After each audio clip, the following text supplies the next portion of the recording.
Okay, here we are again then. Cornwall Kawasaki Centre in Lanner. In deepest, darkest Cornwall. Sorry about the noise, they're having 10 new bikes delivered. But, guess what I'm out on now? I'm going out on the Z1000 SX, which is an awesome looking bike, isn't it? It's just pre-registered for the 19 plates, so we've got trade plates on them. There are no miles at all. Even the tyres haven't been scrubbed in, so I have to take it really careful because the roads are horrible at the moment. But we'll see how we get on. It looks really smooth. Oh, oh, and instantly, I knew I shouldn't have gone to the gym. Okay, so these have got this really smooth paint scheme on them. It's when close up, it's like gold flecks in it. Looks really smart. Obviously, like a road bike, you can. This is a touring version, mind you, which does have panniers that go on the back. And the good thing about the panniers that go onto these Kawasaki's is there's no special racks or anything like that. It's actually built into the system, into the bars at the back, the grab bars. This is the same engine that's in the 1000 Versus. It's 142 brake horsepower, so I think it's about 20 horsepower more than the Versus. And it's 111 Newton monster minutes or whatever they call it, NMs. So it's a little bit different, obviously tweaked a little bit because it's a road bike. So we'll get out and have a ride of it. We're so happy to be riding Kawasaki's. It's taken us ages to get onto these. Quite obviously like a road bike riding position, so you're a little bit squashed. Saying that, it is quite a comfy ride position. You don't feel like you're being pushed over on the handlebars like you do on some road bikes. And this is probably more touring orientated, biased or whatever. But little dinky windscreen on it, so I'm actually getting quite a bit of wind blast even at 30 miles an hour into just underneath my helmet, actually underneath in my chin area. So on the dashboard you've got all the usual stuff, speed and gear and temperature and all that kind of stuff, and we'll have a look through that when we stop and have a chat about the bike. This is a bike that really wants to pull away from you. You can feel it. It's not going to be happy doing 20 miles an hour or 30 miles an hour around a town. This is designed for getting out and about. Hasn't got a quick shift like the Versus has. Maybe that's an option. Who knows? Wing mirrors are on these big stalks in front of you that you can see here, and all I can see is my forearm at the moment. I suppose there's not a lot you can do about them really. I'm just still trying to adjust it so I can see what I'm looking at. The seat is very firm, but it's quite narrow, so you don't feel like your legs are going to ache if you're on this for a long time. I think it's a 19 litre tank it's got, so range is probably about 170 miles, something like that, depending on how you ride it. Obviously if you ride it like a loon, it's going to seriously reduce the mileage you can do. I remember riding a VFR 1000, Honda VFR 1000, and we had it as a blood bike, and guys were only getting 115 miles out of the tank. We had to get rid of it in the end because it was just not suitable. And I would imagine this is up against that kind of a bike. All the things you'd expect on the handlebars is really easily laid out. Although if I try and explain what I'm thinking here, it seems to be that the switchgear is turned a little bit down, so it's you can't quite see it all. That's not a problem. It just feels like you might have just been put on like that, but it just feels that way. But so you've got a cut-off switch, a start button on the right hand side, the throttle side. Then on the other side you've got there's a menu button to press for different attributes on the dashboard. Main beam and headlight, indicators, horn and hazard lights, and then the flash as you would expect. Again, for a touring bike, which I'm sure it's what it is, you know, it's got the panniers for that. There's actually nowhere to put a GPS unless you put it on the handles of your bike, because the cockpit is really quite cramped. It's it's slightly swept back handlebars. So if you were to put a GPS in here, you'd have to find some way of fixing it. There may be an aftermarket thing you can buy, or it goes on the handlebar at the side here, or on a tank bag. I personally don't like tank bags. Just riding bikes like this, I feel that it's always against your chest, you know, and it's like a bit of a restriction. So silky smooth engine.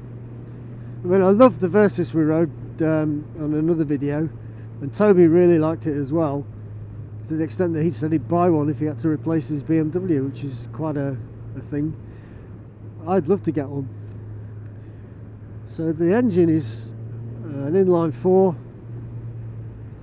4-into-1 exhaust, nice chunky exhaust on it. So easy to manoeuvre this bike. I mean, a little bit of pressure on the handlebar sends it off in the right direction. Hardly any requirement to, you know, some bikes you feel like you're wrestling them all the time. So there's a little bit of right hand on the handlebar there, and the counter steer takes you right round. It's very well balanced. Obviously putting your feet down on a bike of this size is not a problem. It's quite low, and because the saddle is, you know, it's very firm. I don't know whether I'd want to ride on this for a long time as a touring bike. You'd probably have to put an air hawk on the seat or something like that, but some seats you sit on, you think, oh, it's like splitting my legs apart. Well, this isn't like that at all. ABS fitted on the bike as you would expect a bike of this caliber. Brakes are very smooth on it. It's quite happy just bumbling along. So the red line on this is about 11,000. Well, is at 11,000. So it's sort of sweet range, if you want, is around about anywhere from sort of 4 to 6,000. That'd be where it's probably at its most efficient. And the bike seems to be happy to do that. Even if you flick up through the gears, it is still, for example, 28 miles an hour that I'm doing here now, 30 miles an hour, the bike's running at about 2008. Okay, 30 miles an hour in 5th gear is at 2000, and even at 30 miles an hour in 6th, you know, it's doing 2000 RPM.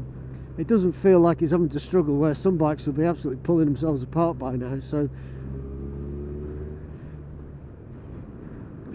I wouldn't expect people to be riding it in these gears. Again, 3rd gear, 30 miles an hour, 3000 RPM. This is probably the standard gear for this kind of bike to be, you know, if you're doing these kind of speeds.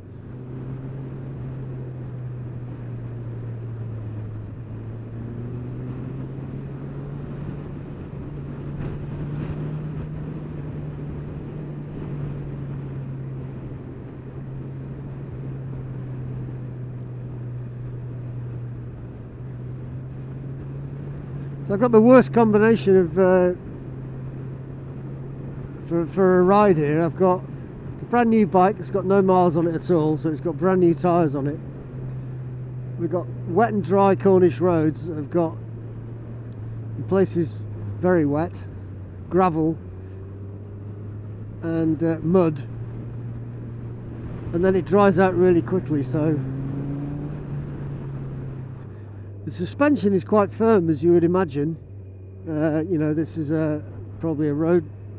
It's you know, sport type bike. So for that reason, the suspension will be a bit stiffer than somebody that's cruising. Awesome pickup though when you accelerate.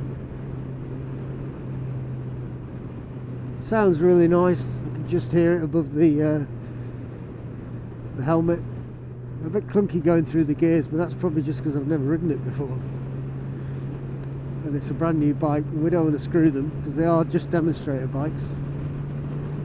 So somebody will be buying this, and I don't want to see them to see it on the video after we've just trashed it.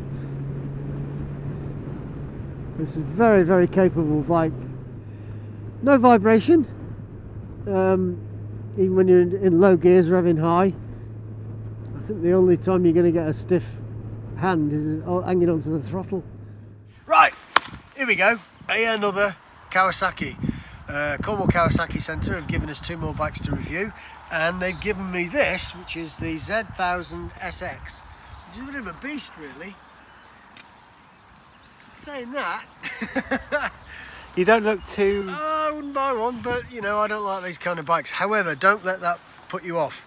The bike is awesome. It's got the same 1000cc engine that the Versys has, we've ridden and loved. It's 142 brake horsepower, 111 newton meter bananas, whatever they might be, and a 19 litre fuel tank. It's very short, it's very sporty. It's supposed to be a tourer, but I don't think I could tour on it.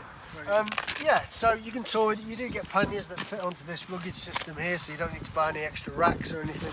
But the bike does look really nice. I really do like it. The colour, I don't necessarily like the green, but you know, it's Kawasaki and that's green. How can you not like green? Well, it's just, you know, I don't know. Massive vented disc brakes on the front, vented on the rear, straight line four-cylinder engine. You know, it's really nice. But when I've just come off the Versys and ridden all the stuff, the bells and whistles that's got, it doesn't get any of that, and I don't understand why. It's got no electronic suspension. It's done by the big knobby thing here. You know, 4 lovely little dinky exhausts, whereas other bikes have only got 4 into 1, and I don't see why you can't do that. But don't get me wrong, it keeps the balance of the bike nice, but and it keeps the aesthetics right. Aesthetics, yeah. There you go. So we're talking about the dashboard, and underneath this rather small screen that you have in front of you there, you've got a dashboard, which is a really basic one. When you think of all the dashboards that are on bikes now with the TFT screens and colours and bells and whistles and everything, this is really quite basic. For a bike that, you know, is a 2019 bike, I find it a bit odd. Some might say you don't need all the colours and the TFT screens and all that. Some might just say you just need the clocks. You know, I'm just pointing out that this is a bit basic. You've got a selection button on the hand on the clump here, which changes, you know, the usual stuff on the screen, but it doesn't give you that much really. When I was riding, I found that this felt like it was rotated a bit too much that way. Now that might just be the way it's been built, yeah. But it just felt a little bit awkward. The switch gear is really good on these bikes, isn't it? It is, yeah. I will say that this switch gear is better than the stuff on the Versys, because I found that indicator really hard to find. This is and quite yet bigger. I found it really easy, but there's loads of... You have no thumbs. No, but there are loads of buttons on the Versys, isn't there? Yeah. Yeah, you know, which makes it difficult to find what you do. Yeah. For a touring bike, I find it a bit of a disappointment that there's nowhere to fit at the moment. It doesn't appear to be anywhere to fit a GPS. You'd have to have it on your handlebars some way, yeah, or you'd have to put like a ram mount or something coming out of there, wouldn't you? Yeah. Have it there, but... Don't get me wrong, this is an awesome bike. Okay, it's fast, it's smooth. That inline 4, isn't that just? Oh, it's incredible, isn't it? It's a really nice engine. And when you wind it up, it does scream at you. And we brought it on some. We've got the perfect storm of weather today to be riding these kind of bikes. This bike has got 14 miles on the clock, so the tyres are brand new. We're riding in wet Cornish roads that are wet and dry. Sometimes they've got gravel on them. There's loads of mud everywhere, so it's a bit of a nightmare. So it's only on the straight bits we've actually been able to open it up a little bit, and you know, we're on public roads, so we can't thrash them to pieces, and it's somebody's bike, so you know, we're riding them as best as we can. And as we've said previously, we don't thrash bikes anyway. You know, you can go to other websites for that. The mirrors are a bit awkward to see. They're on these big stalks in front of you. Well, they're bigger than you are from this angle. Well, there you go, they're massive. Took a bit getting used to them, and they're a bit wobbly. Why, is you riding along? Yeah, and it might just be this particular bike, but I just felt them a little bit wobbly. Now, we found something out about the paint, and I hope this has got this kind of paint on it. But other Kawasaki's have. What? If this one hasn't, other Kawasaki's have. You're getting really this cryptic paint. now. We're talking paint, aren't we? Yeah. We were told about the paint. Now, they've got this stuff called HD paint, I think. HD paint. Basically what it is in the bits where you rub against it, okay, and you might scratch it, this is self-healing paint. How weird is that? That'll be technology for you. Yeah. So effectively what happens is, if it's left out in bright sunlight and there's a little scratch there, the paint will heal itself. Something like 25 degree lamp or something, wasn't it? Or under, like a, some kind of a lamp or something. And that's a bit of a head shrink. The paint would just all go really soggy and then slip off the whole bike. Yeah, and on the bike over there, which we're going to be talking about in a bit, that's a matte paint, and that does the same thing. So when you polish it, when you're rubbing your leg against it and it gets polished, when you get off it, it'll sort itself out and become matte again, which is like odd. I think it's a bit odd. It's just insane though, isn't it? Yeah. So anyway, talking about this bike again, the seat's quite comfortable, although it's really hard. So for a touring seat, you'd have to have, I would have said, an air hook on it or something like that. Yeah, but it's kind of a different style of bike, isn't it? Yeah. Isn't it? It is. It's a bike that people perhaps ride hard, that want to be zipping in and zipping out of stuff, that aren't necessarily worried about a harder seat. No, but if you were touring on it, you might be thinking about that. And certainly your pillion would. If you think how big the seat we looked on other bikes, this one is 9 inches wide by 13 inches long, something like that. It's not a very big seat. And it's quite high, isn't it, for a pillion to be sat? Yeah, and you'd have the wind blowing. It's a nice bike. We're being very negative, but I just don't think a pillion would be on that. So that's fine. That's fine. Awesome to ride. Very quick. License losing, I would have thought, in the wrong hands or the right hands, depending who you are. It was in a horrible position, but obviously until we stopped, I couldn't find a way of adjusting it. And it is adjustable. There's a little lever you have to press underneath the dashboard, which I thought would alter the dashboard itself. Yeah. But look what happens. Wow, that goes up quite well. And that would make a big difference, I think, to me riding it, because when it was down here, there was quite a bit of wind, and you're never going to get under that unless you're on an autobahn. So to have that will make a huge difference, I think, to the comfort of the rider on it, if you're a bigger person, And it's just via that little... This little lever here, look. Lever? Which is hard to see, but there you go. That's Mr. March. So, it's got the normal lights you'd imagine. If I probably have to switch it on. Hear that? Oh, beautiful. It's like a burble, isn't it? They're really mean looking lights, aren't they?